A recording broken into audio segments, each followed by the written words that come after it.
Bem-vindos ao Retail Media FCcast. Eu sou Eric Mourão e hoje nós temos especialistas do tema JBP. Eu tenho o Alex Terra, que é CEO e founder da Midify, e também tenho aqui o Lucas Sofner, que é o Head de Retail Media do GPA. Um super prazer das pessoas que gosto muito e tem muito a acrescentar aqui para a audiência.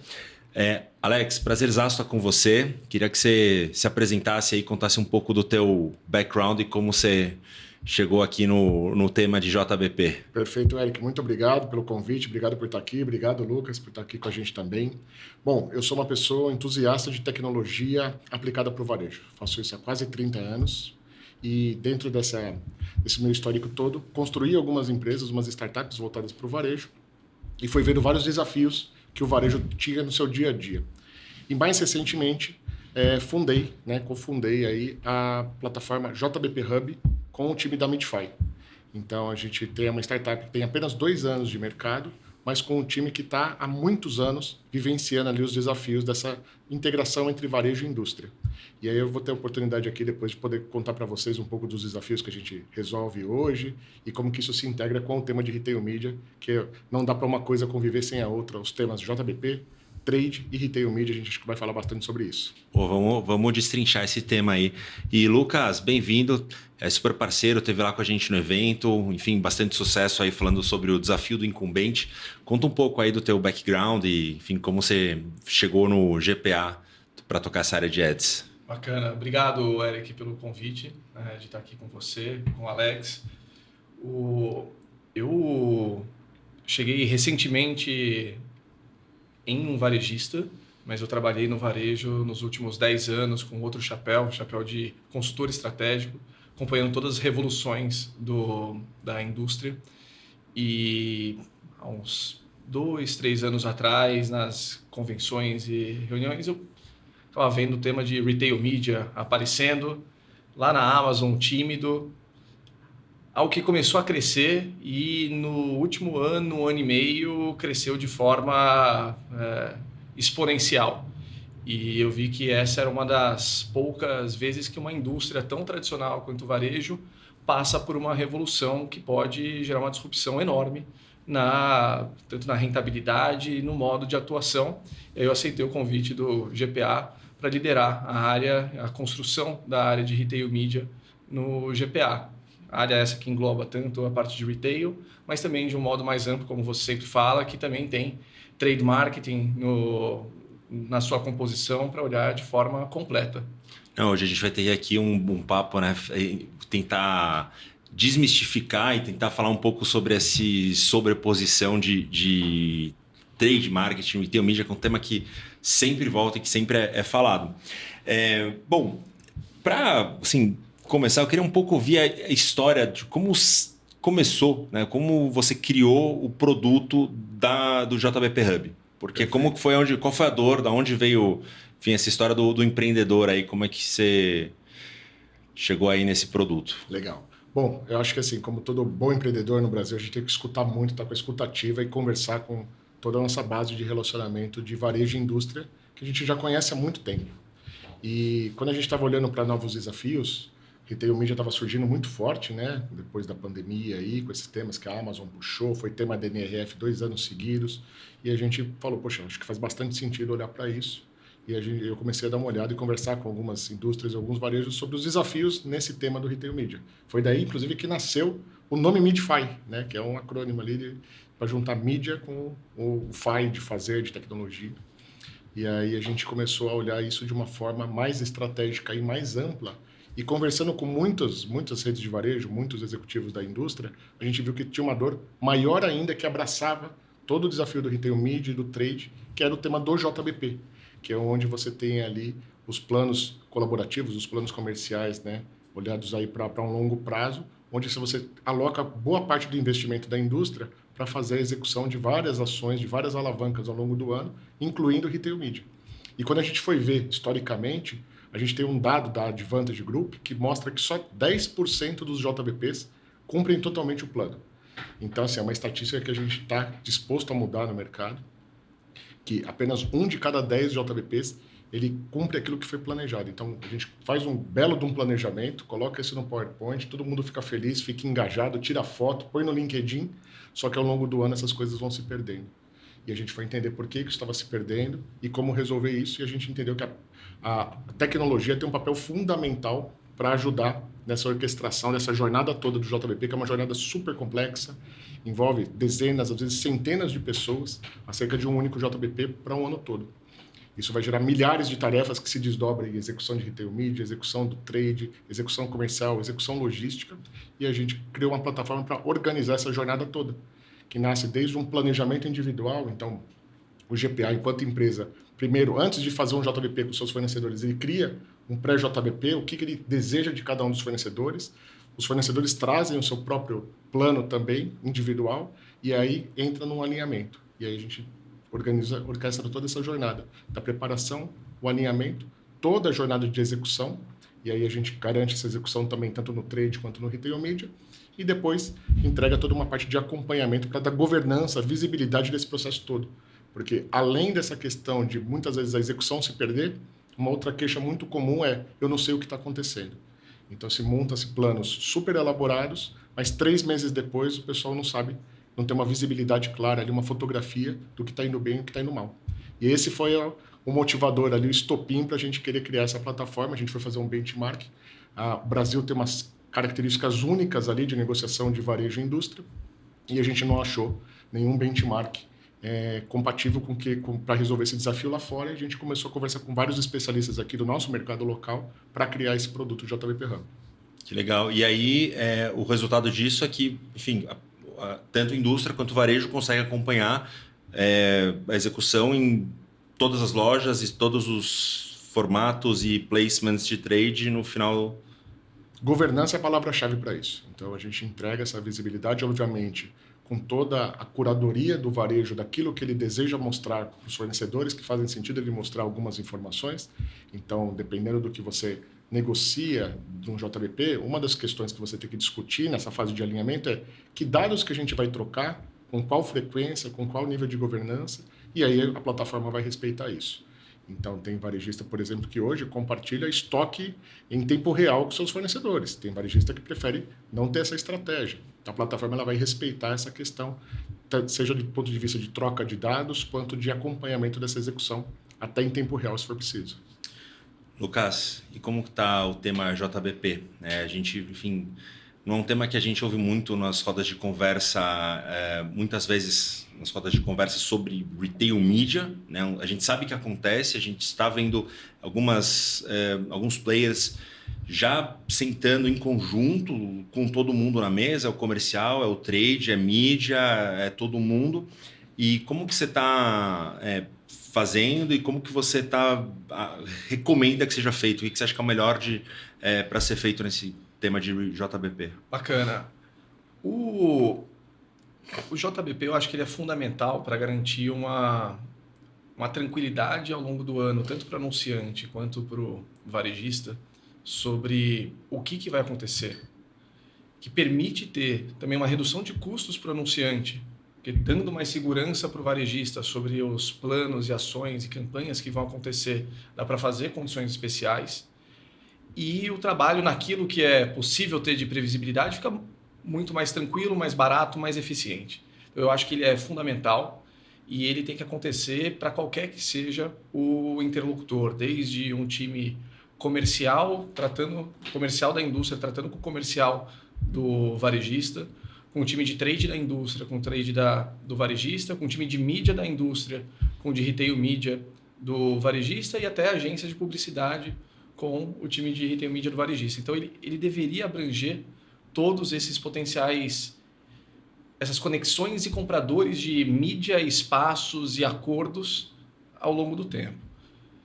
No GPA esse já é um tema bastante maduro. Boa parte das nossas campanhas e das grandes contas que trabalham com a gente faz JBPs, JVCs de forma exaustiva, completos. Quando eu digo completo, ele inclui todas as áreas, desde o time de comercial, de trade, retail media, gestão de categorias, e-commerce, enfim, praticamente a inteligência comercial, todos os times do varejista e da indústria sentam na mesma mesa para alinhar os objetivos dali para frente. Isso anualmente acontece, em alguns casos semestralmente, e aí isso deixa com que as oportunidades que acontecem ao longo do ano surjam e consigam ser tratadas de forma até mais acelerada, porque você não gasta tempo tratando de um tema de um patrocínio que você já vai fazer em outubro, você não precisa ficar olhando para aquilo em agosto, você já sabe que vai acontecer, então deixa para as bombas que explodem, as coisas de última hora, terem a atenção devida. Então, nos JBPs que nós, do GPA, na área de Retail Media, Trade, a gente está incluído, já é de forma bastante exaustiva. Acho que tem evoluções que são bastante importantes que aconteçam para levar para um próximo nível as discussões de JBP, que envolve desde uma parte de dados para subsidiar as discussões, depois um acompanhamento posterior dos JBPs para, enfim, levar ao entendimento de que tudo aquilo que foi acordado de ambos os lados está funcionando, onde que teve desvio e quais são os aprendizados para o próximo ano, e assim a cada ciclo se repetir. Dada a quantidade de marcas que vendem no varejista alimentar, controlar isso no papel e caneta é muito difícil. Acredito que tem o espaço para evoluir, seja na preparação e depois no desdobramento dos JBPs, mas é um contínuo de evolução. O principal, que é ter o JBP, ter as discussões e sentar todo mundo numa mesa sem interferência do dia a dia para pensar aonde pode melhorar o próximo ano, isso aqui acontece com bastante frequência, é fundamental para um bom planejamento do ano. E o tema Retail Media está entrando na pauta do JBP, né? Como que é? Hoje ele já é um tema com agenda cativa no JBP. Não tem nenhum que eu participei, e são vários, que não tinha pelo menos um capítulo de Retail Media. A questão é, em que grau que o Retail Media está sendo discutido em cada um dos JBPs. Tem JBPs, e eu acho que isso aqui varia muito pela organização que uma determinada indústria tem. Você transita com praticamente todas. Tem algumas indústrias que têm uma área de Retail Media especializada, focada, olha para todos os canais, on-site, off-site, in-store, lidera as agências, lidera os times de trade e consolida tudo. Tem outras indústrias, e todas elas grandes, tá? Não é por tamanho dela o grau de evolução, mas fazem escolhas de ter um time de marketing e mídia que vai olhar para os canais digitais, um time de comercial e trade que vai olhar para os canais físicos, e aí as ações que você pode trabalhar de topo de funil, mas que são importantes fazer na loja, com telas, com ativações especiais, lá no ponto de consumo do final, ali pode enfrentar alguma dificuldade. Então, quando a gente olha o JBP, ele reflete a organização que cada indústria tem. Pode ser desde uma agenda super ampla, focada em todos os canais, em todas as etapas do funil, até agendas um pouco mais concisas no trade ou no canal loja. Então, isso ainda varia um pouco, mas eu não acho que é o JBP o que vai resolver. O que vai resolver é talvez um amadurecimento, assim como o varejo tem amadurecido a sua área de Retail Media, a indústria amadurecendo a sua área de Retail Media e Trade, onde as agendas de marketing comercial, trade, Retail Media começam a se combinar e aí o JBP fica mais robusto. Mas esse ponto que o Lucas trouxe da integração das áreas é um dos pontos nevrálgicos para funcionar bem o JBP, para ter sucesso. A gente mapeou 4 pontos críticos que fazem com que somente 1 de cada 10 JBPs cheguem no final. O primeiro é falta de disciplina no acompanhamento, que é dar muito peso para o planejamento, para a negociação e deixar a execução de todas as iniciativas do JBP, incluindo Trade e Retail Media, na agenda do dia a dia. Essa, sem dúvida, é a primeira. Mas, em segundo lugar, está a falta de integração de todas as áreas no tema. Como o Lucas trouxe aqui, no caso do GPA, ele, enquanto varejo, está bem estruturado de levar o time todo desde o começo da jornada para essa discussão. Mas você pode ter aí, às vezes, algumas indústrias que ainda estão descoordenadas, que vem apenas só o time do comercial ou só o time de trade. E tem um caso que eu acompanhei de uma grande varejo regional que estava com o JBP liderado pelo time comercial e o time de trade, retail media entrava só depois, já feitas as negociações, plano de crescimento, verbas e discussões logísticas, por exemplo. E aí você tem um descasamento que pode dar grande prejuízo. Então essa indústria, esse fornecedor, é um fornecedor sazonal de verão. E eles fizeram um JBP para o começo do ano, há 2 anos atrás, e discutiram um plano de crescimento de crescer 30% na rede. Só que todo o desdobramento das ações, das alavancas de trade, retail e mídia só conseguiram bater o martelo em março. E ele tem uma categoria sazonal de verão fortíssima. Ele perdeu os 3 primeiros meses do ano de categoria de verão e não conseguiu fazer essas alavancas. Conclusão, cresceu 14% em vez de 30%. Menos de metade da meta, boa parte influenciada porque ele não conseguiu essas alavancas. Isso não aconteceu porque os times já não estavam envolvidos desde o começo, desde o ano anterior no plano. Então esse é um ponto cirúrgico aí que você trouxe também. Se ele tivesse no verão, hoje esse 14% ia ser bem maior, né? Perdeu 3 meses. Sem dúvida, de uma questão muito sazonal, porque estava descolado. Às vezes é o contrário, às vezes é o time de trade ou retail media liderando o JBP e o comercial fica de coadjuvante. Não tem como fazer isso. Indústria e varejo ele tem que ser um negócio multidisciplinar, né? Com todas as áreas. E esse acho que ele extrapola o JBP e vai para a relação de um varejista com um anunciante, que é garantir que as ações estão coordenadas em todo momento do ano. Uma área de retail media, ela só existe primeiro porque tem o retail e depois vem a mídia. E o retail, ele é o core, é o varejista. Ele tem o core como uma negociação comercial de definir qual que é o sortimento, onde que vai estar esse sortimento, por que preço, que marcas que vão atuar em uma determinada região, um determinado formato, que marca que vai estar mais intensa, menos intensa. Quando a mídia tenta sobrepor isso, você começa a ter ou ações que não têm resultado, ou até conflitos internos um pouco maiores. E isso acontece por conta do dia a dia. São empresas, todas as empresas são enormes, cada um está seguindo com a sua agenda e muitas vezes você imagina que o que está acontecendo do outro lado está alinhado. Aconteceram casos, por exemplo, de olhar resultado de campanha e entender o porquê que essa campanha não deu resultado. Aí vai olhar, teve um problema no abastecimento e o problema do abastecimento aconteceu por conta de uma discussão, uma negociação comercial que acabou se prolongando um pouco mais do que esperado, não teve a conexão para segurar a campanha e entrar só no momento que estava a discussão. E sem abastecimento não vai ter mídia que resolva aquela venda. E aí, no final do dia, entregou a mídia, teve a receita de mídia, mas a receita de varejo não entrou. Então, o resultado para o anunciante não é tão bacana, a recorrência acaba não sendo tão bacana. E um ponto super interessante que entra com os JBPs e tendo essa visibilidade, está todo mundo na sala ao mesmo tempo, é de entender quais são as prioridades. No começo desse ano, eu estava em um JBP de uma indústria e que eles trouxeram claramente uma visão que a gente não tinha sobre crescimento de market share em um determinado formato, em algumas praças. A gente via o market share menor ali, mas não imaginava que aquilo ia ser tão importante para aquela marca no período do ano. E ali já fez a gente shiftar uma parte do plano para crescer em algumas praças de forma muito mais intensa do que estava sendo planejada.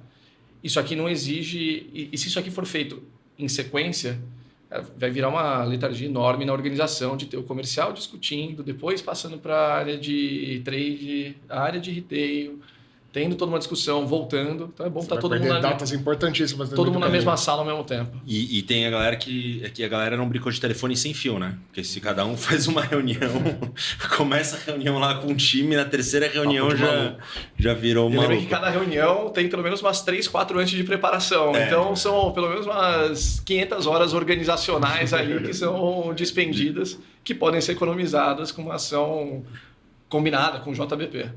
Sabe que eu tava pensando, Cássio, você esteve lá com o Colin, né? O Colin Lewis, que é, enfim, Quem não segue aqui tem que seguir o cara, é muito bom no LinkedIn. Uma das coisas que o guru, o cara.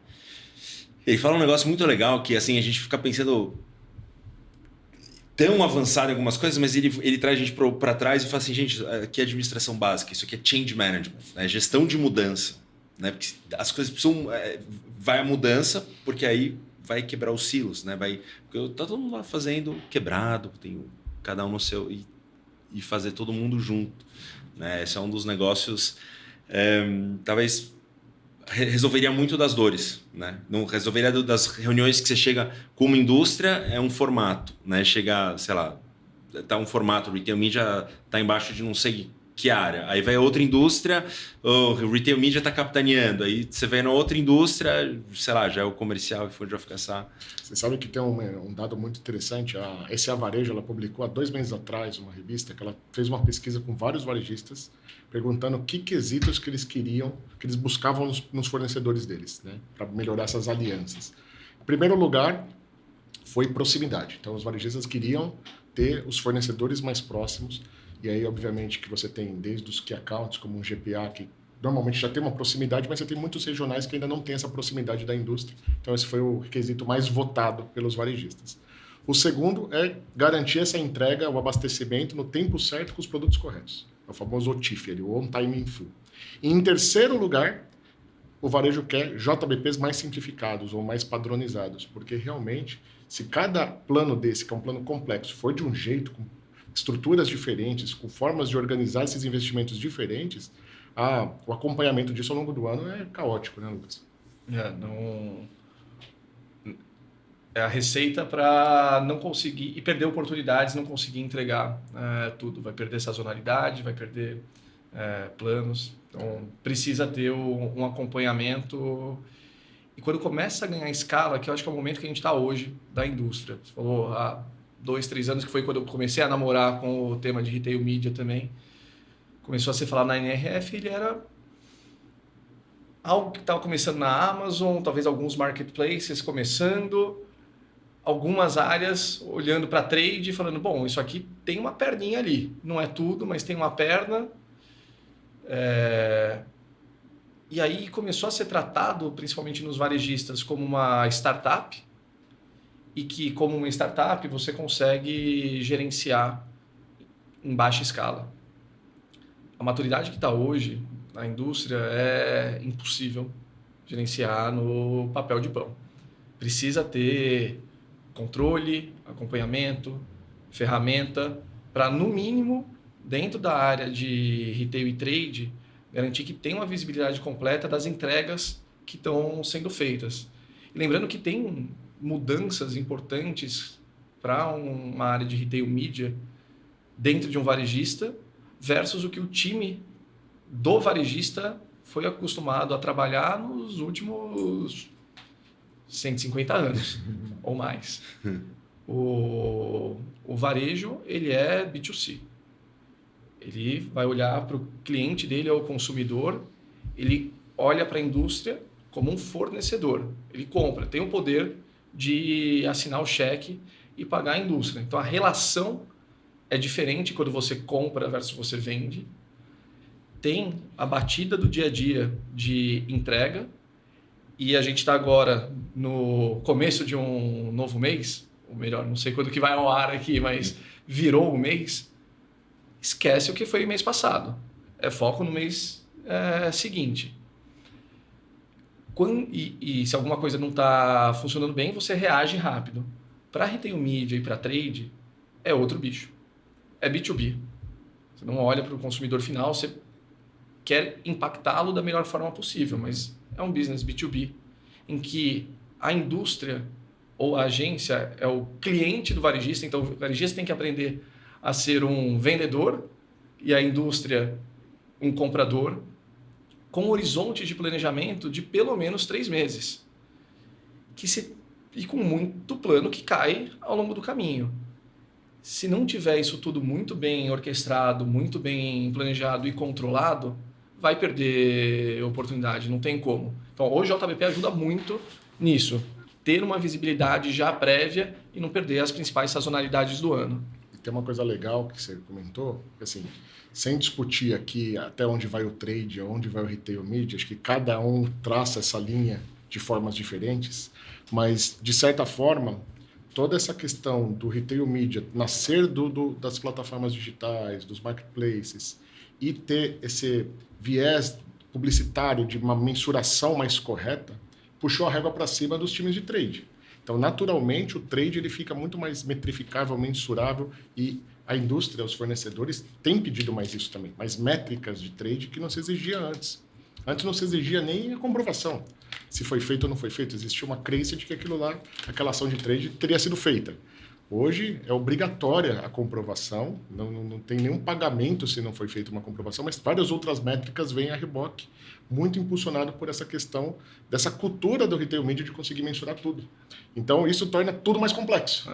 A minha visão sobre a linha é que ela não deveria existir. Eu adoro uma página que o Eric mostrou em um dos eventos, de que o retail media, na prática, ele abraça todas essas iniciativas que são de comunicar marcas, de vender ativos de um varejista, que são não core, para fins publicitários, de incentivar um consumo. Então, na minha área, por exemplo, eu tenho o time de retail media e o time de trade. E, principalmente porque tem alguns fornecedores que ainda são um pouco mais apartados nas estruturas, mas dentro de casa, para mim, é indiferente.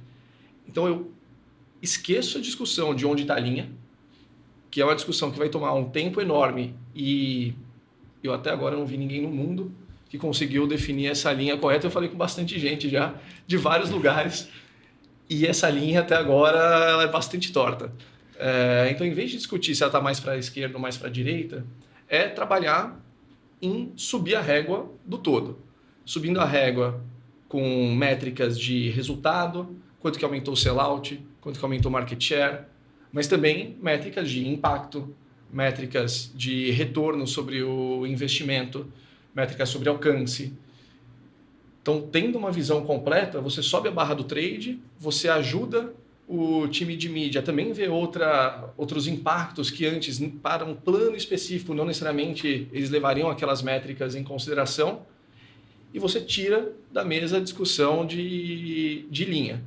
Ainda tem o desafio que ainda existem algumas linhas, e principalmente quem compra a mídia, existem muitas linhas de canal, de objetivos, mas eu acredito que daqui a alguns anos essa linha vai começar a ficar bem pontilhadinha. Essas linhas elas existem principalmente quando você tem pessoas diferentes em departamentos diferentes, e aí você tem que fazer traçar essa linha para falar de quem que é cada orçamento. E realmente, eu acho que isso gera discussões infinitas, e muitas vezes elas não chegam em lugar nenhum.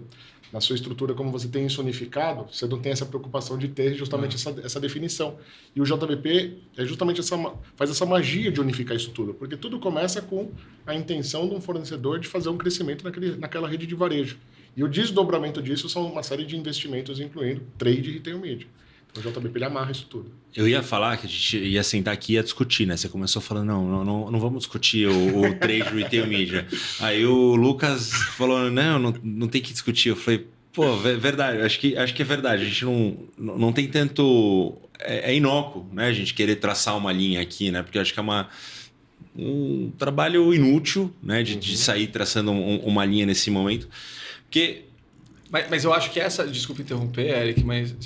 Acho que essa discussão ela tem que acontecer de onde está a linha, porque a área de retail media é uma área nova. Sendo uma área nova, ela está entrando numa organização que já está estabelecida com todos os seus processos, ritos, governanças e metas há muito tempo. E quando entra essa área, fala, tá bom, em que caixinha ela entra? E ter a discussão de, não, essa aqui não é uma caixa, essa daqui é transversal, ela vai tocar em algumas outras caixas que já existem, mas o objetivo dela não é substituir, é subir o nível. É algo que precisa estar na mesa. Só que tem que tomar uma decisão rápida. Ela não pode ficar sendo discutida ad eterno e buscar um consenso. Eu não acredito que isso é algo que em qualquer varejista vai ser consensuado, ou é uma decisão top-down de como que retail media se encaixa na estratégia, vai estar junto com o trade, vai estar no time digital, e-commerce, comercial, onde que vai estar, toma a definição, define as barreiras e segue. A forma mais fácil de fazer isso é junta todo mundo e vai para um objetivo só, mas se isso por algum motivo não é possível, define a linha dentro do varejista e avança. Não fica tentando discutir teoricamente o porquê que tem que estar de um lado, o porquê que tem que estar no outro, porque não vai ser uma discussão objetiva, vai ser uma discussão muito mais levada por uma herança de como que a organização se estruturou, cresceu ao longo do tempo.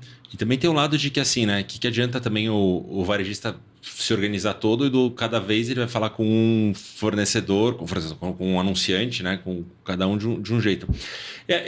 O que eu acho legal desse tema, assim, é que o retail media, ele impacta o trade de uma maneira que ele eleva a barra, como a gente falou aqui. Então, essa época chegou a reunião de trade, o Edu já me fala muito nisso, chegou o pessoal da indústria, chegou com dinheiro, o pessoal vai arrecadar. Acho que essa está acabando, está com os dias contados isso. Então, você precisar falar de entregas, de métricas, de números, é um negócio que impacta positivamente, eleva a barra e gera valor, né, para os dois lados. Óbvio, fica mais difícil, né? Acaba esse dinheiro que vinha a arrecadação mais fácil, acaba, mas melhora, sobe o nível. Eu acho isso muito, muito positivo. E, assim, onde vai ficar essa linha? Não sei. Da mesma forma que não deveria existir, não sei se está acabando ainda, mas a tendência é que acabe o tal do trade arrecadador, né? Que vai ali só para poder recompor margem e sem ter nenhum resultado concreto para o fornecedor. Então, quando a gente discute um plano de JBP e monta um planejamento até pela própria plataforma, a primeira meta que você tem que colocar é a meta de crescimento daquele JBP. E todo o resto é um desdobramento desse grande plano estratégico. Então, a primeira informação é, ao sentar com o fornecedor, a gente estabelece uma meta para aquele ano, olhando o ESIS, como foi o ano anterior, qual que é a meta do próximo ano. E a partir daí, sim, quais são os investimentos que vão lastrear as iniciativas para poder bater essa meta. Uma discussão de investimentos sem um interesse comum de crescimento dos dois naquela categoria, muitas vezes ele não se sustenta. Então, você até consegue ali um ano ou outro como uma startup, consegue um investimento de uma indústria que está fazendo uma determinada aposta, mas isso não é sustentável porque você não tem lastro num crescimento real. E até ajuda a subsidiar investimentos. Eu vou focar aqui muito no canal loja, que no canal digital tem, acho que uma discussão à parte. Mas no canal loja, que você precisa colocar hardware e que é caro, um JBP é fundamental para você ter a segurança nesse investimento, seja de uma mídia física, que você pode fazer num baita espaço de alto fluxo de uma loja para gerar impacto e garantir a ocupação dessa mídia física e toda a estrutura que está por trás e aí elevar o nível de entregas, até fazer investimentos de telas e formatos novos de telas que podem estar em lojas para fazer parte de uma jornada. Seja para, no JBP, ter uma discussão sobre muitos lançamentos, você precisa gerar interesse nas pessoas. Então, você pode fazer novas telas e formatos para pessoas que não estão entrando naquele corredor e que podem ter alguma consideração sobre aquele produto, mas se tem um foco de ganhar market share, crescer volume e venda em uma determinada categoria, pode trabalhar outros formatos de telas novos dentro do corredor de uma forma diferenciada. Eu, como líder da área, eu só vou ter segurança para fazer o investimento se eu tiver demanda. Então, tendo um JBP ajuda bastante nisso. Eu acho legal você falar sobre o tema loja, porque a gente fala muito sobre retail media e hoje a gente vê um desequilíbrio, né? Que o dinheiro ainda não...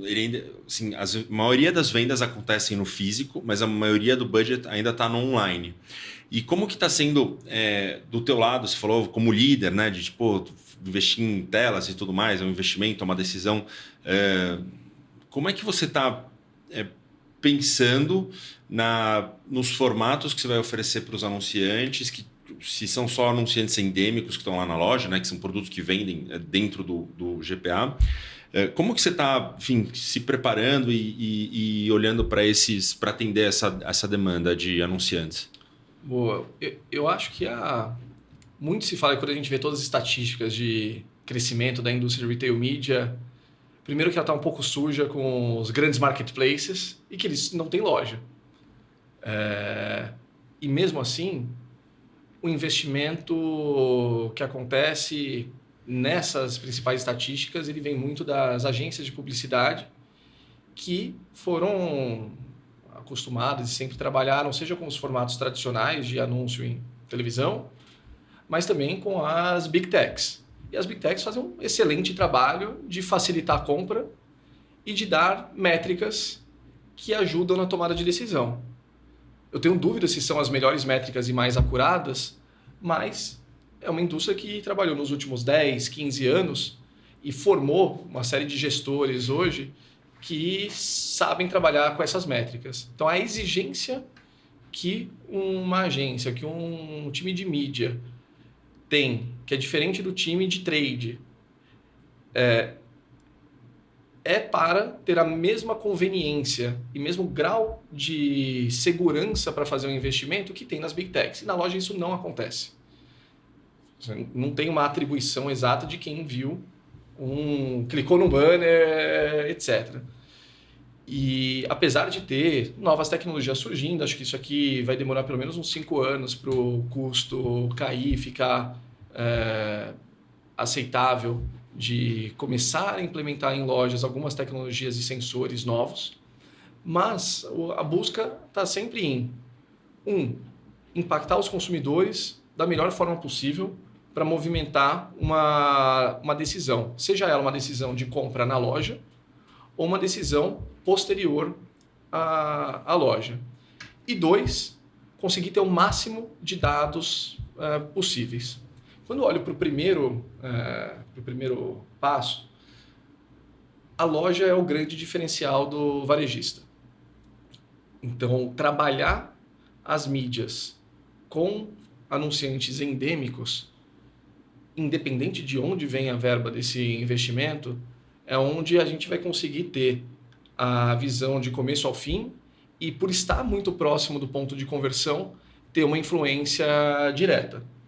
Porém, existem outros objetivos que marcas podem ter com o público que frequenta não só uma rede varejista, mas aquela loja que fica naquele CEP específico.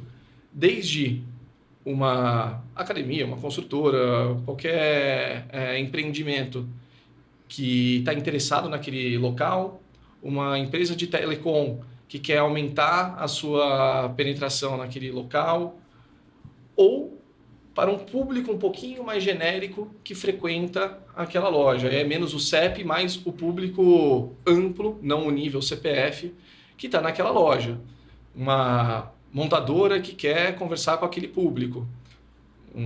Enfim, tem marcas de serviços financeiros que querem ter uma entrada maior naquele público. Então, existe... E para fazer isso, não necessariamente você tem que fazer a mesma receita de um endêmico. Fazer um anúncio de um não endêmico dentro do corredor de mercearia complementar só vai gerar número de impressões e alcance. Mas... E até a expectativa do que ele espera de resultado daquilo é completamente diferente. Ele gera uma fricção na jornada que, se tivesse uma empresa de retail media à parte, trabalhando com aquele varejista totalmente desconexo de comercial, marketing, marca, etc., ia colocar um monte de tela em loja, tá nem aí com o que está sendo passado e também tá nem aí com também o impacto que aquilo está tendo. Tendo uma área de retail media ou uma unidade de retail media dentro do varejista, você primeiro pensa no impacto que você quer ter no seu consumidor e na fricção e no retorno do investimento para o anunciante. Então, se vem uma empresa de serviços financeiros e quer anunciar comigo, eu não coloco ali, mas eu coloco próximo do caixa. E próximo do caixa, eu já começo a ter algumas mensurações, que aí vai para o segundo ponto, um pouquinho diferenciadas, tendo uma estrutura por trás que permita ter programas de fidelidade ou incentivos para a identificação de um cliente na loja, você já começa a associar quem passou por aquele caixa, se foi impactado ou não por aquele não endêmico, e você começa a traçar alguns comportamentos, seja um não endêmico, que você consegue medir, por exemplo, a taxa de uso de um certo meio de pagamento, mas também você consegue começar a ver realmente exatamente quantas pessoas foram impactadas por um aplicativo de transporte, e aí o aplicativo de transporte que nos contratou, ele vê se a taxa de utilização de um grupo de pessoas ou naquela área, naquela região, aumentou ou não. Só que isso tem que fazer sentido, tem que estar no final da jornada, não tem que estar no meio. Às vezes pode estar no meio para fins muito específicos. Então tem que ser pensado o ativo, como vai ser comunicado e tentar ter o máximo de mensuração possível. Só estendendo mais um pouquinho uma resposta já longa. À vontade. E aí eu vejo a beleza de uma omnicanalidade de verdade, que é sair do tradicional, que é olhar para uma loja, e vamos pegar aqui um endêmico que tem uma certa venda e market share. Se você faz uma campanha naquela loja, você vai ver o crescimento de venda e market share na loja, independente de quem comprou. E por outro lado, quando faz uma campanha no digital, você sabe exatamente as pessoas que clicaram, interagiram, e o que essas pessoas, obviamente de forma anônima, mas o que as pessoas impactadas, como que foi todo o funil de conversão delas, quando tem tanto o online relevante quanto o físico, e ambos com uma mesma campanha rodando ao mesmo tempo, você consegue ver quem foi impactado online, se essa pessoa que não queria comprar uma latinha de refrigerante e fazer um pedido só disso, mas ficou com aquela latinha de refrigerante na memória e quando foi na loja, ela comprou mais. Se esses dois canais estão integrados em termos de mensuração e você tem capacidade de ter identificação de tickets alto na loja, você começa a ver se os comportamentos estão mudando no nível de pessoas, no nível de clientes e não só daquela loja. Acho que aí onde está a mágica de juntar enfim, todos os canais, a mensuração e elevar o valor que a loja tem para uma oferta de retail media. Total. Essa questão de omnicanalidade é um baita asset, né? Porque hoje a gente, enfim, para os marketplaces online, eles não conseguem saber, eles não têm um espaço físico, né? O que eles sabem ali, beleza. Por um lado é mais fácil a vida deles, que é mais fácil de medir, né? O que mediu ali e pronto. Mas se você, enfim, consegue entender esse interesse, esse interesse, essa propensão à compra, ou enfim, alguma engajamento com um tipo de banner, ou seja, o que for publicitário. O retail media puxando a régua do trade, porque isso passa a ser uma exigência para o trade também como um todo, né? Você fazer todo esse tipo de mensuração, saber que ponto da jornada que ele foi impactado. E até ajuda a elevar também, mesmo que não seja de forma omnicanal, o retail media provoca o trade e o trade da indústria em abrir um pouquinho os horizontes de, tá bom, acabei de fazer um lançamento de um produto. Não só eu quero ver quanto que eu fiz de vendas, mas qual que é o perfil das pessoas que compraram. Eu trouxe novos para a marca, eu roubei share meu, ganhei de concorrentes. São pessoas novas para uma categoria. Então, trazendo o retail media aqui, o retail media é muito baseado em dados e dados segmentados de pessoas. Você começa a sair de uma métrica que olha no nível categoria loja para olhar no nível indivíduo, entender o que aquela ação está gerando naquele indivíduo. E, em algum momento, o que está acontecendo com o lifetime value dessas pessoas que foram impactadas por uma ação de trade numa loja. Senhores, eu quero ouvir de vocês, falar um pouco sobre métricas. Surgiram muitas perguntas. Uma que eu não posso deixar de fazer é sobre métricas, né? E o Lucas começou a falar um pouco sobre isso e a gente também vai falar sobre isso aí com você, Alex. Mas o que tem sido as métricas que você tem mais falado, né? Enfim, tua visão sobre as métricas, enfim, o lado bom e o lado não bom das métricas que estão sendo usadas. E, enfim, que você desse também tua visão sobre esse tema aí, do que você está vendo, deixar você aberto a falar bastante sobre isso, que é um tema riquíssimo, importante, um pilar do tema Retail Media. Perfeito. Eu também vou pular um pouquinho a parte do digital, que o digital ele tem uma agenda de evolução que eu não acho que ela é drivada pelo retail media. Eu acho que ela é drivada pela mídia digital como um todo. E que o retail media corre atrás com as principais plataformas para ter os ROAS da vida, e CTRs, etc. E evoluindo para algumas métricas um pouquinho mais sofisticadas. Mas eu não acho que o retail media aqui está liderando a agenda. Aonde que acho que é uma discussão que eu ainda não vejo estar consolidada, e o tema da NRF do último ano foi muito intenso sobre isso, é para métricas de loja. Em métricas de loja, eu não vejo uma consistência entre varejistas, eu não vejo uma consistência entre marcas que anunciam sobre o que querem ver, o que querem passar de informação, e daquilo que exige algum consenso sobre qual que é a metodologia que vai ser usada. E os dados você pode torturá-los para contar o que você quiser. Então, o que eu vejo de mais avançado acontecendo é evoluir de métricas mais tradicionais de crescimento de volume, venda, market share, que aconteceram nas lojas que estavam ativados versus um período anterior. Isso aqui acho que é o básico e que em muitos lugares acaba sendo comentado. Geralmente fala só de crescimento de sellout ou de share de forma isolada, de forma quando fala, né? Não é sempre que se fala. Versus período anterior. Agora, tem muita coisa que pode levar uma venda a cair. E não é por isso que a campanha teve mais ou menos efeito. Então, olhar para lojas controle é super importante. Então, esse é um segundo passo que eu vejo acontecendo. Só que a loja controle nunca vai ser exata. Para saber se você caiu menos do que o controle, ou subiu mais do que o controle.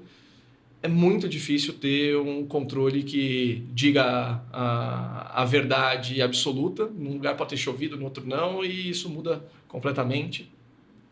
Depois, tem um tema de métricas de mídia que já começam a ser trazidas para painéis de lojas, sobre impacto, alcance, impressões, etc. O retorno, obviamente, de investimento. E onde eu vejo uma evolução ainda tímida mais acontecendo é olhar no nível cliente. Então, é justamente entender o que aconteceu com as pessoas que foram impactadas versus pessoas que não foram impactadas, o que mudou no comportamento dessas pessoas. Isso daqui é um desafio grande, tanto metodológico, porque quando fala que está crescendo X% versus loja controle, eu nunca vi nenhum anunciante perguntar o que você usa como lojas controle. Então, ali dentro pode ter N metodologias.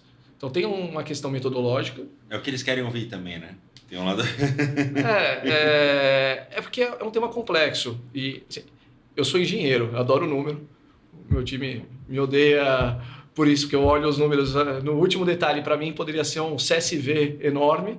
Mas para o mundo publicitário, tem que estar bonito, apresentável, conciso, só com o valor que impacta e o que importa. E quando olha para isso, o que está por trás, se você não questiona, e você assume que aquilo é verdade, porque no mundo digital já é consolidado que o ROAS é calculado dessa forma, portanto você acredita que todo mundo calcula igual. Na loja física, isso é novo, está sendo construído, e algumas métricas novas estão sendo construídas. Então tem esse desafio metodológico de garantir que em todos os varejistas estão usando a mesma métrica para quando vai num evento, em algum lugar fala que cresce tantos por cento as vendas, mas também tem um tema de integração tecnológica que é muito importante. Conseguir extrair os dados de vendas no nível SKU indivíduo e fazer tags sempre anonimizados, mas fazer os tags para que você consiga entender o comportamento ao longo do período inteiro da campanha e períodos prévios para ver mudança de comportamento, só que exige uma base de dados enorme.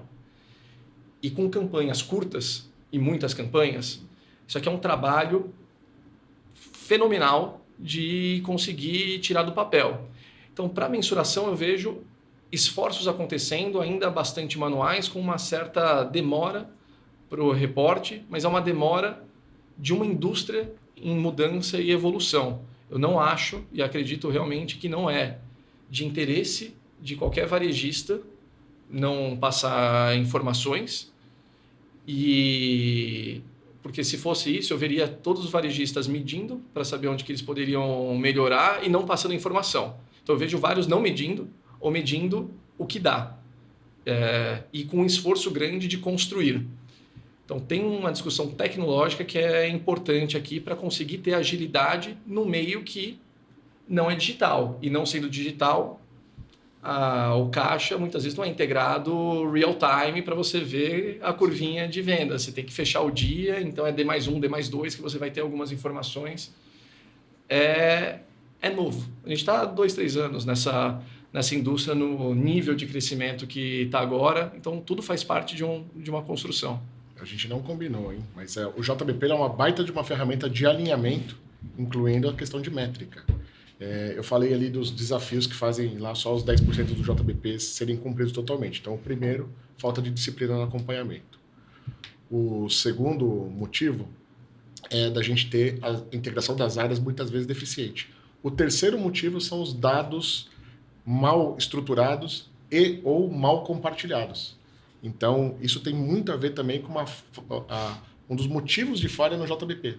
Porque se você não tem isso bem mensurado, bem definido, bem mensurado e bem compartilhado, você não tem como corrigir rota no meio do caminho.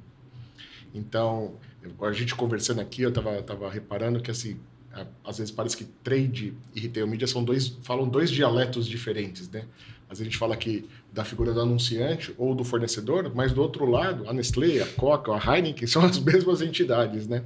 E aí você tem uma correlação muito forte dos endêmicos ou dos fornecedores no processo de investimento do retail media e do JBP como um todo. Então, existe um número que... A gente tem um grande pareto ali, 80% a 85% de todo investimento que o varejo captura de trade e retail media nasce de JBP, ou deveria nascer dos JBPs, que tipicamente são feitos com os fornecedores ou os anunciantes endêmicos, se a gente usar o dialeto do retail media. E aí, dentro dessa fase de alinhamento do JBP, também se discute, é uma das coisas muito importantes. O que a gente vai medir, com qual frequência, o que a gente vai compartilhar em todos os aspectos, envolvendo comercial, como sellout, ou, né, algumas métricas de crescimento de volume ou financeiro, métricas de logística, a gente vai colocar ali, por exemplo, discussão de ruptura, discussão de cobertura de estoque, métricas de impacto de ROAS ou de algum outro tipo de impacto no capítulo Retail Media, métricas de execução de loja, quando a gente fala de execução do trade, tudo isso é discutido e definido no JBP. Agora você imagina tentar fazer isso tudo com todos os desafios do dia a dia sem ferramenta. É praticamente impossível a chance de dar certo, que é o quarto e último motivo dos JBPs não darem certo. É tentar executar um processo que é muito complexo, que envolve muitas pessoas de forma manual. Com planilha, e-mail, tudo, é fórmula para o desastre. A gente estava falando eu lembrei aqui, quando a gente estava falando, que você contou um case muito legal agora de uma extensão de uma promoção de Black Friday, que você está falando muito sobre, loja, né, de métricas de loja, de poder constatar a eficiência da loja. E aí você teve estava contando agora um pouco antes de um probleminha que você teve, queria que você contasse essa, Lucas, porque essa é um bom case. Tem muita discussão sobre a incrementalidade dos resultados, né? De fato, esse investimento ele trouxe... eu não vou nem dizer que é retorno, porque o custo de uma ação é variado, mas ele movimentou, no final do dia, um comportamento. E eu já me perguntei isso várias vezes, eu olho os números e cada vez que eu olho eu acredito mais nisso, mas nada como a prática. E esse domingo eu recebi ligação de pelo menos 2 ou 3 gerentes de loja ligando, falando tem que desligar a tela porque tá com algumas ações aqui que a Black já foi e eu tô tendo que dar desconto a mais porque vocês estão fazendo anúncios aqui que já venceram. E aí vai começando a puxar os fios, aí entende que aquilo é uma extensão de campanha que foi feita, mas chegou para a gente, por estarmos muito próximos, antes até de chegar na comunicação geral das lojas. Então a gente estendeu o período de veiculação de uma determinada campanha e não chegou no gerente da loja. E aí ele viu aquilo e aí começou a ter um monte de cliente falando, olha, eu quero a promoção, a oferta que estava ali. E aí a gente falou, não, depois de averiguar tudo, falou, não, tá válido, pode entregar, vai passar, você não está dando desconto a mais, tudo bem. E aí foram 2 notícias bacanas. Uma é que o meu processo está funcionando bem, de atualização de campanhas. Mas a segunda é, cara, realmente movimentou, porque uma pessoa, ou algumas pessoas na verdade, passaram pela loja, viram uma propaganda na nossa tela, movimentou o comportamento dela a tal ponto dela falar com o gerente que ainda não estava atualizado o PDV para aquilo. Então é a prova de que está gerando impacto. Funciona. Sim, sim. Não, isso que, obviamente, muita gente às vezes deixa, né? Eu sou meio, às vezes, eu às vezes sou do cara que deixa, mas tem gente que vai lá e... Até bom. Então, até bom você imagina que de todos que foram reclamar, tiveram mais tantos % que deixaram e tantos % que viram, mas ficou aquilo no inconsciente para uma próxima compra, etc. Tem um impacto importante e no momento de conversão, porque se ele visse isso no relógio digital de rua, talvez ele ficaria com aquilo na cabeça, mas não necessariamente estaria movendo o consumo. Essa eu acho que é a beleza do Retail Media. Você está muito próximo do momento de decisão, seja para alguém que está indo para uma certa missão de compras mudar, ou para falar com um público muito específico, e você consegue medir de fato o que aconteceu, sem inferência alguma. É realmente o dado real de mudança de comportamento. Proximidade da compra, closed loop. Então aí você que é de trade aí que nunca ouviu falar de closed loop, né? Enfim, a gente tô preparando um glossário você falou de falar de dialetos, porque realmente eu confesso que quando eu entrei no mercado de retail media, eu comecei a falar com as pessoas de trade, eu não sabia o que era sell-in e sell-out. Eu não sabia mesmo. E acho que, cara, é verdade, assim, você vai falar com algumas pessoas que são excelentes profissionais do trade, mas assim, quando começaram a ver retail media, elas não tinham assim fluência no dialeto de mídia, né? Tipo, sei lá, impacto, frequência, sabe? Não tinham. E aí eu queria que você contasse um case, acho que agora da gente falar de case, queria que você contasse um case bacana aí que você contou de um produto inusitado. Tem as campanhas tradicionais de topo de funil, de performance, mas teve uma que eu não acreditava muito, que era de um produto perecível, de uma maçã. E você compra o tipo da maçã, você não compra a marca da maçã normalmente. Uhum. E veio uma campanha, acabou aparecendo essa oportunidade, a gente colocou uma campanha para essa maçã em alguns lugares estratégicos, tanto digitais quanto em loja, e, enfim, ainda com algum ceticismo.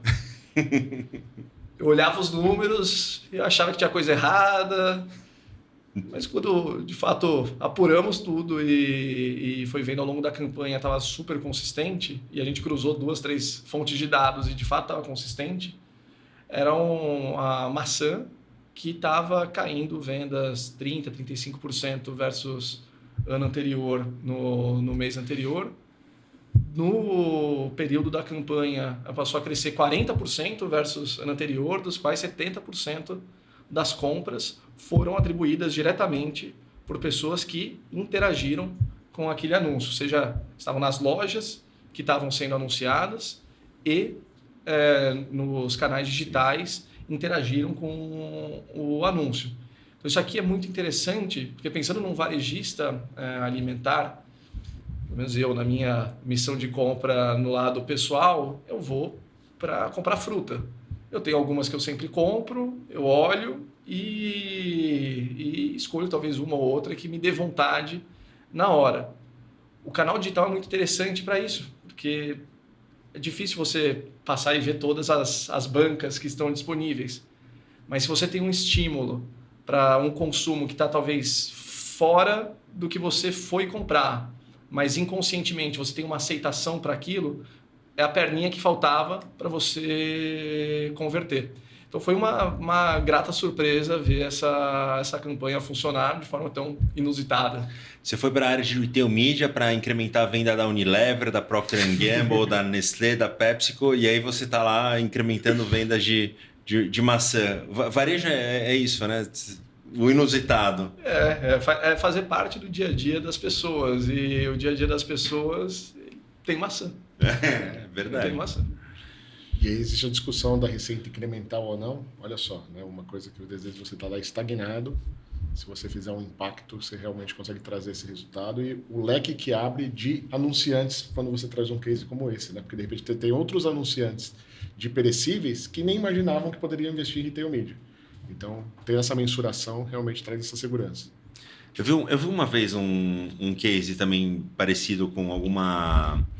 Eu acho que era... Cara, eu não lembro se foi o pessoal do Chile que me contou. Era uma história que a Associação de Produtores de Abacate resolveu fazer uma ação de abacate. Era, enfim, um pouco... E aí, enfim, teve um incremento de vendas. Eu achei bem interessante. Porque, cara, é isso, né? Eu acho que o retail media... Mas olha, não são anunciantes nossos, nada, mas eu vendo como consumidor o caso da Mantiqueira com os ovos. Eles conseguiram transformar um produto comoditizado em uma marca. Perfeito. Eles transformaram a experiência de compra, trazendo o ovo a granel ali para o ponto de venda. Tem a experimentação, tem os materiais de ponto de venda explicando o porquê de cada ovo, que eu nunca tinha parado para pensar no porquê o ovo branco é de um jeito, o ovo rosinha, marrom é de outro jeito, galinha solta, galinha presa. Nunca é algo que passou pela minha cabeça. E eu outro dia estava comprando ovo, olhando e lendo. Tomando decisão pela marca. Tomando decisão, falei, será que eu quero da galinha solta, galinha presa, galinha mais ou menos? Que tipo de ovo eu quero? E aí, ao ler e aprender sobre aquilo, eu comprei daquela banca que estava na minha frente. Isso incrementou a venda da Mantiqueira, com certeza, porque antes eu comprava o ovo mais barato que tinha e eu passei a comprar, pelo menos naquele momento, aquele ovo que atendeu meu objetivo de consumo. Então, tem a construção de marca, ela não é só para os CPGs tradicionais, ela também é importante para um lançamento, e que é feito um investimento tão grande das marcas para lançar produtos, para desenvolver produtos, e que na hora do lançamento pode dar em água, porque vai ser só mais um que está ali na prateleira. Então, como conseguir dar destaque, como conseguir alcançar os consumidores até antes deles chegarem na loja, para que quando eles cheguem na loja ou cheguem no site, saibam que tem aquele produto e aquele produto serve para um determinado fim e, portanto, você, Eric, quer aquele produto. Eu acho que é algo super importante que o Retail Media está aqui para ajudar a construir e maximizar o valor do investimento das marcas, e também para construir marcas onde isso hoje é uma commodity ou pouco trabalhado. A gente começou a falar de cases, Alex. Aí eu queria que você contasse aí de como os cases da Midify, né? Como que você tem ajudado, assim, que você tem visto de legal, que seja inspirador, assim, para as pessoas se olharem e falar, pô, peraí, isso é um tema interessante. Eu vou conectar esse tema com o tema anterior de métrica, né? Não sei se todo mundo sabe, mas existe uma outra métrica muito importante que é feita por uma consultoria chamada Advantage Group, uma consultoria internacional que está aqui no Brasil há 25 anos. E a Advantage ela faz pesquisas com a indústria e com o varejo, inclusive o GPA participa ali dessas pesquisas, onde a indústria avalia os varejos em determinados quesitos e os varejos avaliam as indústrias em outros determinados quesitos. E a partir dali você vai ver que relações que precisam ser melhoradas ou que relações que estão muito boas em determinados quesitos. E nesse trabalho, a Advantage ela fez um trabalho com uma rede de varejo que se tornou um cliente nosso, onde a avaliação média das indústrias no quesito execução estava muito ruim. Então, é o quesito que eu brinco, que é o cumpre o que promete. Então, era uma rede do canal Pharma, que era uma grande rede, mas ela estava em 14º colocado no quesito cumpre o que promete, ou execução. Isso estava puxando o ranking todo dela para baixo, nesse quesito. E qual que é o impacto disso? As indústrias elas olham com mais ceticismo, né, de colocar mais investimentos, se, de repente, aquele investimento não vai ser bem executado. Quando a gente fala da jornada toda do JBP, a gente nasce ali num planejamento, passa por um alinhamento, mas tem a terceira etapa, que é a mais longa, que é de execução, que ela acontece quase que ao longo do ano inteiro, e que a gente consegue rastrear ali e garantir que isso tudo está sendo executado. Então, essa rede nos procurou no começo desse ano, estou com esse desafio, aumentou aqui a complexidade, naturalmente, o varejo ele vai ficando cada vez mais complexo nessa execução, a gente falou aí de todos os desafios que também vem com retail media, e todas as métricas que a gente tem que fazer, e eles trouxeram esse desafio de que eles estavam precisando melhorar essa avaliação pelas indústrias do quesito execução. E aí implementaram a nossa solução no começo desse ano e fizeram uma nova medição agora, bem recente, e eles subiram 7 posições no ranking em um ano. Lógico, mérito não só de uma plataforma de tecnologia que apoia, automatiza, da governança, e também da consciência deles de quererem mudar. Nada disso teria acontecido se, em primeiro lugar, eles não entendessem que isso era uma prioridade estratégica. Então, eles entenderam isso como prioridade, automatizaram o processo, começaram a dar muito valor para as métricas, para o acompanhamento, para a governança toda desse JBP, e aí, naturalmente, eles tiveram ciclos aí de renovações fantásticas para o JBP do ano que vem. Então, acho que esse é um case bastante interessante que eu queria compartilhar, que também é uma métrica que às vezes fica escondida, que é como o seu fornecedor te avalia e como você avalia os seus fornecedores. Alex, eu queria te perguntar algumas features do JBP Hub, da ferramenta. Conta algumas features, assim, pelo menos uma, que agrega o valor nessa relação do JBP para a execução, né? Do momento do planejamento para a execução. Tem alguma assim que salta aos olhos, ou assim que, enfim, o varejista e a indústria assim, salta aos olhos e fica muito empolgado? Sem dúvida. Assim, vamos entender o JBP como uma jornada de 4 grandes etapas, para a gente simplificar. Então, uma etapa de planejamento, onde eu, como varejo, me planejo individualmente, ou eu, como indústria, me planejo individualmente. Para essa etapa, a gente tem o JBP Builder. É um construtor de JBP, totalmente visual ali, que tem todas as boas práticas de uma metodologia, né, de se planejar ali todas essas ações, que nasce por uma construção de meta de crescimento e todos os desdobramentos ali de macroiniciativas, linhas de investimento, plano de trade, plano de retail media, plano de revisões, de reuniões de revisões, que é uma coisa que muitas vezes ela é negligenciada. Então, a gente tem um construtor de JBP. Na segunda etapa do processo, da jornada, que é a fase de alinhamento, a gente tem todo um workflow de aprovação de todas as idas e vindas. Eu acho que o Lucas gostaria de fazer uma única reunião com o fornecedor e sair com o JBP aprovado, mas isso não deve acontecer na prática, né? Se em algumas reuniões ele estiver aprovado, mas com a visibilidade de longo prazo, já estou satisfeito. Então, por quê? Porque justamente o varejo coloca suas intenções, a indústria coloca suas intenções e existe uma etapa de ajustar isso para que acomode os interesses de ambos. Essa etapa de alinhamento, então, a gente gerencia com todo esse workflow de aprovação, tanto em relação às metas, às iniciativas e aos investimentos. Então, a gente tem um workflow de JBP. Depois disso aprovado e feito esse sign-off, a gente tem toda a gestão de execução. E aí entra um grande módulo nosso de gestão do todo o flow de trade e retail media. Então, todo esse desdobramento, a gente tem uma grande linha de investimento. A gente tem que desdobrar isso em campanhas, em determinadas lojas, em determinados ativos, on-site, off-site, online, offline. Então, a gente consegue gerenciar toda essa execução e garantir que tudo aquilo que foi planejado, de fato, foi executado com evidência, seja física na loja, seja digital, e a partir dali a gente calcula o score de execução. Então, essa é uma métrica que o sistema traz muito forte nesse módulo. E, por último, A gente tem a etapa da jornada de JBP de acompanhamento, onde a gente tem um módulo de scorecard e diário de bordo. Eu brinco que o scorecard é a foto, o diário de bordo é o filme do JBP. Então, a qualquer momento, eu estou no meio do ano e quero saber, tá, daquilo que a gente planejou no final do ano passado, como é que está agora? Em relação às métricas que a gente definiu que a gente vai medir. Seja sellout, seja métricas de logística, seja métricas de ads share, seja métricas de execução, de nível de serviço. E eu tenho um diário de bordo para ver o filme, porque pessoas entram e saem ao longo do ano das empresas. E muitas vezes essas coisas se perdem. Então, deixa eu ver, mas a gente não tinha combinado que ia fazer um lançamento agora em março? Poxa, deixa eu ver o diário de bordo.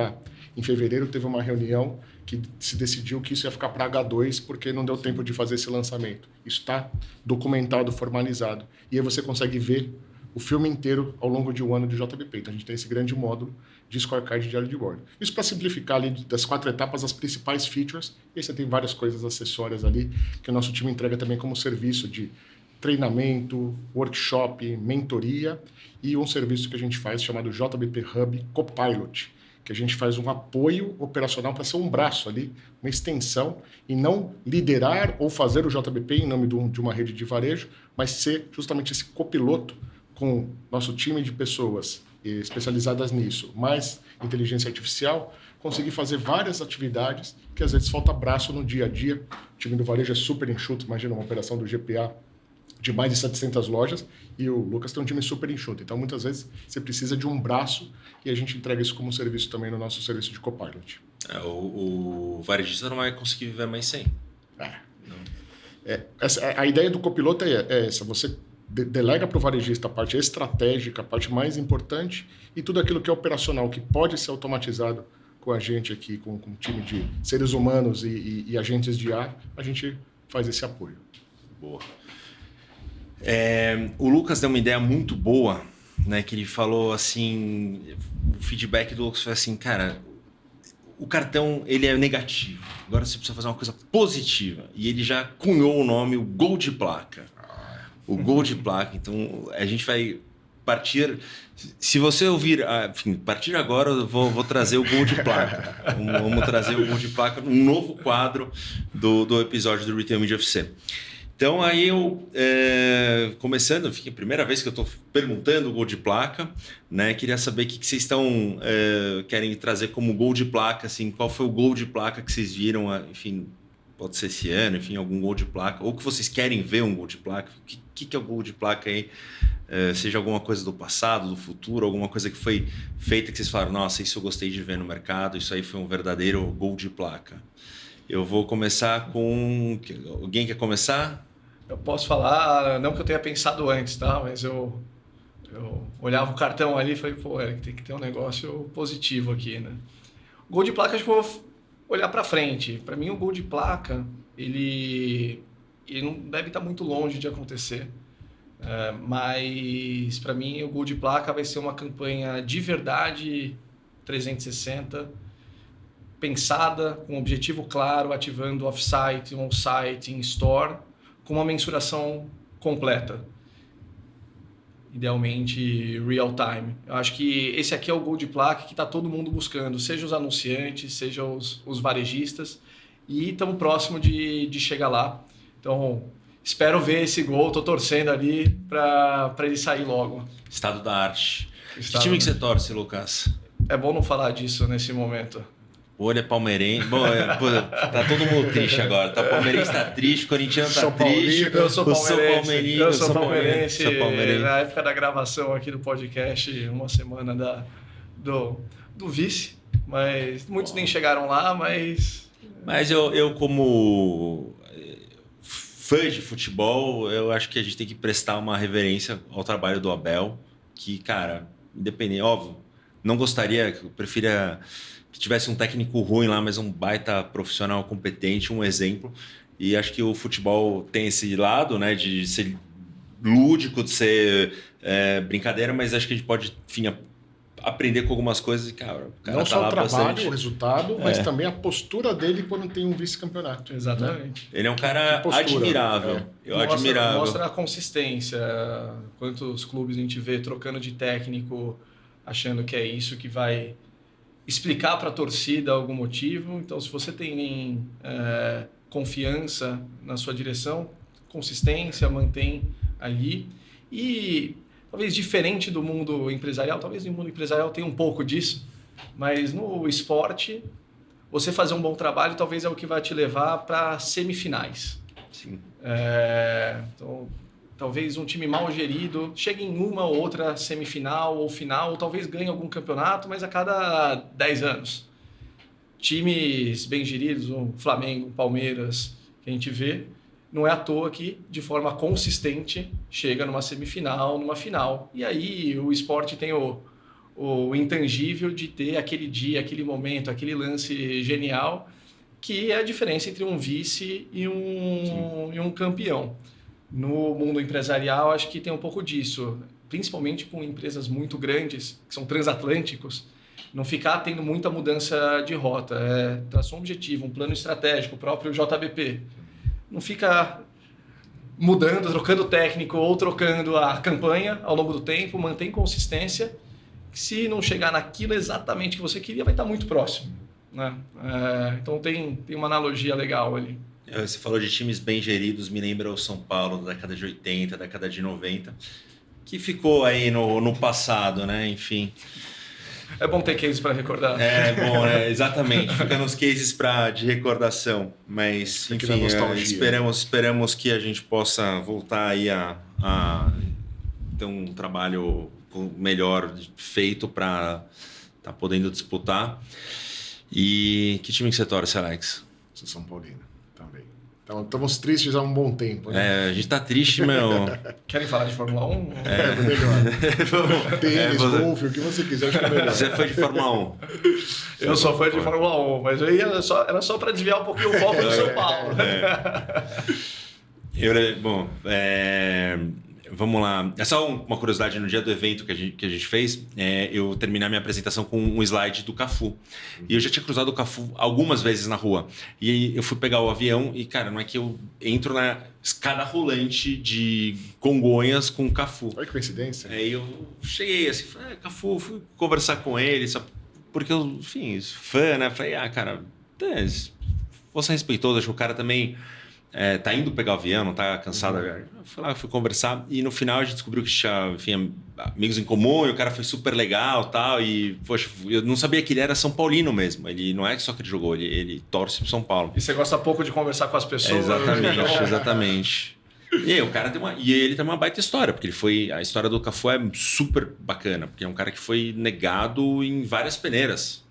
E foi um cara, e voltando a falar de técnicos, né? O Tele foi um cara, e ele fala assim, o Tele foi um cara que me moldou. Era um lateral que não sabia cruzar. Cara, de um lateral que negado em peneiras, que não sabia cruzar, virou capitão da seleção, né? Acho que jogou a final de 94 e foi o campeão de 2002. Alex, vamos lá pro gol de placa. Gol de placa. Enquanto o Lucas estava falando, eu estava pensando aqui. Bom, quando a gente criou a Midify e a plataforma do JBP Hub, a gente sempre tem um desafio muito ambicioso, né? Quando a gente viu aquele número da pesquisa da Advantage dos 10% dos JBPs, a gente ficou muito chocado. Primeira coisa, quando eu vi esse número, eu chamei a Ana Fiorati, que representa a Advantage aqui no Brasil, e falei, Ana, essa pesquisa aqui condiz mesmo, esse número está certo? Ela falou, está certo. E esse ano, eu falei com ela, esse número se mantém. E a gente tem uma ambição de mudar o mercado. Quem cria uma startup, e no Brasil, não bate muito bem da cabeça. Mas a nossa grande ambição é fazer esse número chegar próximo de 100%. Então, para mim, gol de placa se a gente, de fato, conseguir fazer com que boa parte das empresas consigam mudar a forma como planejam, como se alinham, como executam e como medem os seus JBPs para fazer isso tudo com disciplina, com automação, com a integração entre os times, e a gente vê essa estatística mudando e quem sabe um dia essa pesquisa mostrar que quase 100% dos JBPs atingem os resultados planejados. Então, esse para mim seria o gol de placa, a gente conseguir de fato fazer com que o mercado se transforme, né, nessa relação entre indústria e varejo, medido aí pelo JBP. E o que é legal do teu gol de placa, que é um gol de placa que não vai ter todo mundo vai ganhar. Exato. Mas essa é a magia do JBP, né? Essa ferramenta de alinhamento. Ele nasce justamente porque ele alinha interesse.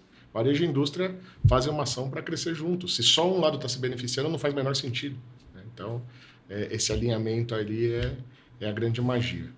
Indo para o final aqui, enfim, queria que vocês, enfim, se ficou alguma coisa, que vocês queriam algum recado, alguma coisa bacana que vocês queriam compartilhar.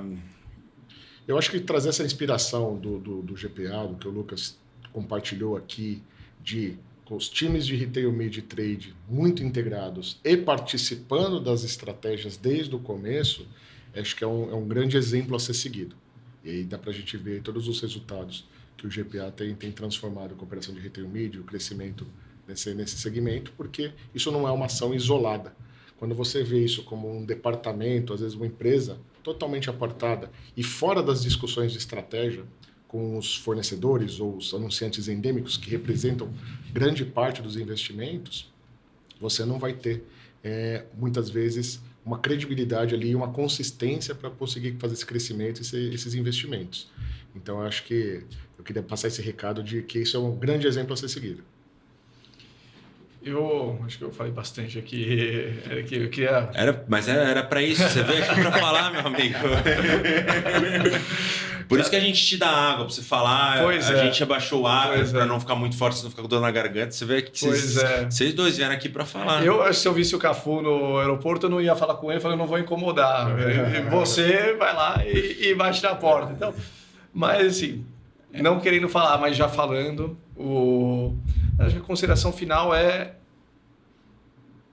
cada vez mais ter uma visão holística do que é retail media. Foi majoritariamente criado pela Amazon, o termo, no on-site e ótimo, mas eu acho que só isso não basta. Acreditar que retail media é só banner e palavra patrocinada no site e algum anúncio patrocinado off-site é uma visão muito pequena. Eu acho que ele é muito maior, mas ele não é maior de qualquer forma. Ele tem que vir acompanhado de uma entrega que atenda os objetivos dos anunciantes de todas as formas, desde a execução até a relatoria. Então, acho que esse é um caminho que estão todos os varejistas trabalhando e do que eu vejo no mercado, estão todos colaborando para chegar lá, o que é uma agenda muito bacana. É muito bom estar numa indústria, num momento de disrupção, talvez visto só quando começou o e-commerce no varejo, que permita a gente ser protagonista das definições do que vai ser definido no Brasil de estado da arte, de retail media e trade, definir o que são os níveis de exigência, moldar as organizações. Então isso é algo que é super bonito de ver todos os varejistas colaborando e os anunciantes tendo paciência com os varejistas. Não sei se eu teria tanta paciência. E é super bacana também ver uma construção, porque todos acreditam no poder que isso tem. Então, você tem dado tudo isso, você tem uma mensagem que eu queria deixar para quem não acredita na incrementalidade, para quem não acha que é só uma moda passageira, não é. Não é o que a gente vê os clientes se movimentando, não é o que a gente vê os anunciantes abraçando, não é o que a gente vê também os varejistas trabalhando. Das conversas que são muitas, que eu tenho com os anunciantes, eles querem cada vez mais anunciar com os varejistas. Eles querem, eles assim, não é que eles falam, não quero mais saber disso. Não, às vezes eu não sei como fazer, mas eu quero. Eu não sei como ir, mas eu quero ir. Eu não sei que caminho tomar, mas muitas vezes, é difícil, eu tenho dificuldade nisso, tenho dificuldade naquilo. Alguma dificuldade pode até ter, mas realmente tem um total interesse. Senhores, chegando no final aqui, eu queria, enfim, falar uma coisa super importante aqui, porque a Midify patrocina o Retail Media FC. E mesmo assim, primeiro que tem uma questão de super obrigado pela confiança, né? Que assim, quando a gente foi começando uma brincadeira, não uma brincadeira, mas foi com menos tamanho. Hoje a gente já vê, poxa, né? Quantas pessoas legais já passaram por aqui, quantas conversas, né, já foram feitas, eventos e tudo mais. Então o projeto cresceu e, enfim, Alex, super obrigado. A gente se conheceu, aliás, num podcast. Aliás, você me entrevistou num podcast. Essa E o tema do podcast era se retail, mid e trade era a mesma coisa. Isso há 2 anos atrás. A gente só não viu a opinião do Eric hoje, se mudou ou não. Né? Eu acho que vai, não vai, eu acho que vai juntar. Bom, enfim, eu acho que como eu disse, né, o retail media influencia o trade, né, as coisas vão trazer para todo mundo para sentar na mesa e discutir, diminuir os silos, diminuir as barreiras internas. O trade já passa por um amadurecimento, né? A gente vê caras como o Edu Jaime lá da SA Mais Trade falando muito sobre isso, sobre o amadurecimento de trade, de dados, de trade da arrecadação, já com seus dias contados. Então, essas coisas elas vão se juntar. Então, eu vejo muito mais como uma relação entre indústria e varejo, né? E aí tem essa questão de, criou-se uma perna onde o varejo começa a vender para a indústria, né? E ele vai ter que fazer isso. E ele vai ter que aprender a fazer isso. Ele vai ter que saber como vender, o que vender, de que maneira vender, como precificar, como gerar valor, como fazer isso entendendo que esse é um business que está totalmente atrelado ao outro business dele, que é o business principal de retail. Então, é um negócio que deixou o negócio mais complexo para o varejista. Alguns varejistas ignoraram, outros tentam ignorar, outros abraçaram. E, enfim, vejo que os que abraçaram e que se dedicaram e que estão colhendo frutos, né? Então, acho que isso é uma coisa bem um caminho sem volta e bem interessante porque gera valor. A indústria coloca um dinheiro de mídia, seja o de mídia, de trade, mas assim, ele coloca um dinheiro que tem mais eficiência, que retorna mais, que tem mais resultado, então gera valor. E também, obviamente, que gera valor isso para o varejista. E as coisas são cíclicas, né? Há 15 anos atrás, existia uma discussão se haveria incrementalidade em ter uma área de trade apartada do comercial. Então, a discussão meio que é cíclica, né? Porque, se o comercial já negocia as contrapartidas, ponta de gôndola, etc., não faz sentido ter um time de trade apartado negociando. Mas aí tem todas essas questões das habilidades, de você negociar com o lado invertido, né? Tratando o fornecedor como um cliente, nesse caso. Você tem toda essa questão de olhar para a visibilidade de marca, que muitas vezes o comercial não tinha, quando ele negociava ali, muitas vezes, volume e preço. E as métricas, né, que foram cada vez sendo evoluídas. Então, aconteceu essa cisão e hoje, assim, acho que é ponto pacífico de que é preciso ter uma área de trade separada e que ela gera benefícios. E a mesma discussão agora se repete na questão da retail media. Né? E, assim, para concluir o episódio, assim, agradecendo vocês, assim, porque acho que foi um episódio muito rico, sim, vocês colocaram coisas muito legais. Agradecer vocês, agradecer o Alex, né? Enfim, a todo o time da Midify por patrocinar, por acreditar, por estar junto. Lucas, você é parceiraço, estava no evento, poxa, um cara nota 1000. Só descobri agora seu defeito de ser palmeirense, mas tudo bem, não tem problema. Não tem problema. Ninguém é perfeito, né? Mas tudo bem. Você gosta de Fórmula 1, pelo menos. Continua a amizade. Mas continua a parceria. E, enfim, super obrigado mesmo. Muito legal gravar um episódio. Assim, hoje foi um lugar diferente, né? Mas que conciliou as agendas. Mas um episódio que eu saio muito satisfeito, muito orgulhoso. Tenho certeza de quem parar para ouvir. Posso indicar para as pessoas que elas vão ter retorno sobre o tempo investido, né? Precisamos criar essa métrica nova para poder retorno sobre tempo investido ouvindo.